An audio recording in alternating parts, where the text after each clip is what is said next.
உத்தரப்பிரதேசத்துல கல்யாண பொண்ணோட உறவினர்கள் திருமண ரிசப்ஷன் அப்ப உணவு பரிமாறத தாமதம் ஏற்பட்டதுனால ஆத்திரமடைஞ்ச மாப்பிள்ளை செஞ்ச காரியம் கல்யாண பொண்ணோட உறவினர்கள் மத்தியில அதிர்ச்சியை ஏற்படுத்தி இருக்கு.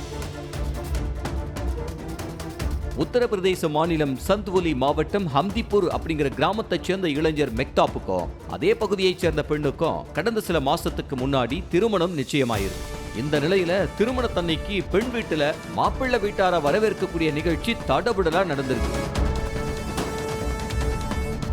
திருமண நிகழ்ச்சியின் போது மாப்பிள்ளை வீட்டார வரவேற்று இனிப்புகளை பரிமாறி உபசரித்த மணமகள் வீட்டார் தொடர்ந்து இரவு உணவுக்கான ஏற்பாடுகளையும் பண்ணிட்டு இருந்திருக்காங்க. அப்ப பந்தியில மாப்பிள்ளை வீட்டார் சாப்பிடுறதுக்கு உட்கார்ந்துகிட்டு இருந்த நிலையில சப்பாத்தி வர்றதுக்கு கொஞ்சம் தாமதமானதா தெரியுது.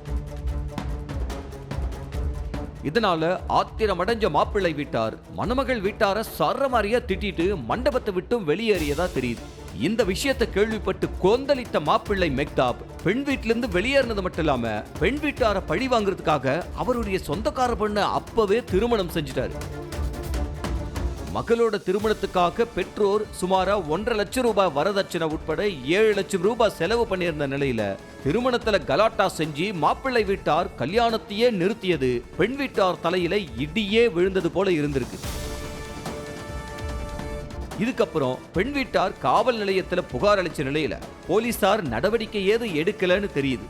தொடர்ந்து மாவட்ட எஸ்பியை சந்திச்சு மனு அளித்த நிலையில வழக்கு பதிவு செஞ்ச போலீசார் விசாரணை செஞ்சுட்டு வர்றாங்க. சப்பாத்தி வர லேட் ஆயிட்டதுனால திருமணமே நின்னு மாப்பிள்ளை இன்னொரு பெண்ணையும் திருமணம் செஞ்சுக்கிட்ட சம்பவம் அப்பகுதியில பரபரப்பை ஏற்படுத்தி இருக்கு.